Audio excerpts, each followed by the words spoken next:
सदर मजलिस बैरिस्टर असदुद्दीन अवैसी ने आज वज़ीर ख़ारजा डॉक्टर एस जयशंकर से हैदराबाद और मुल्क के दीगर इलाकों से ताल्लुक़ रखने वाले उन नौजवानों की मदद करने की अपील की जिन्हें धोखे के ज़रिए रूस पहुंचाया गया और फिर उन्हें यूक्रेन के ख़िलाफ़ जंग लड़ने पर मजबूर किया गया।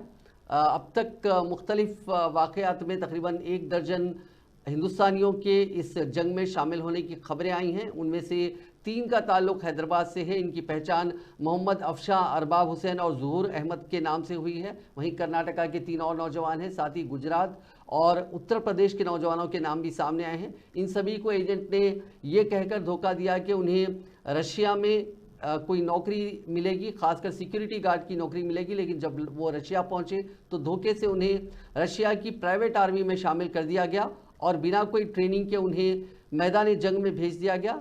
एक खबर ये भी आई थी कि इनमें से एक की मौत हो चुकी है, जो हिंदुस्तानी नौजवान वहाँ गए हैं। इसके अलावा एक को ज़ख्मी भी बताया गया है।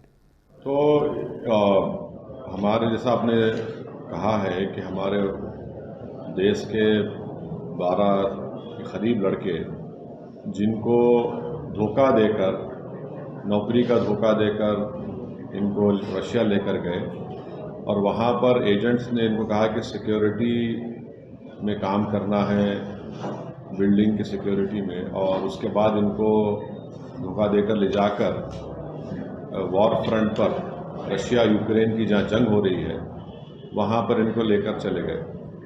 और इसमें तेलंगाना के 2 लड़के हैं, कर्नाटका गुलबर्गा के 3 लड़के हैं, गुजरात का एक लड़का है हेमल अश्विन भाई, कश्मीर के 2 हैं और काशगंज उत्तर प्रदेश का एक है।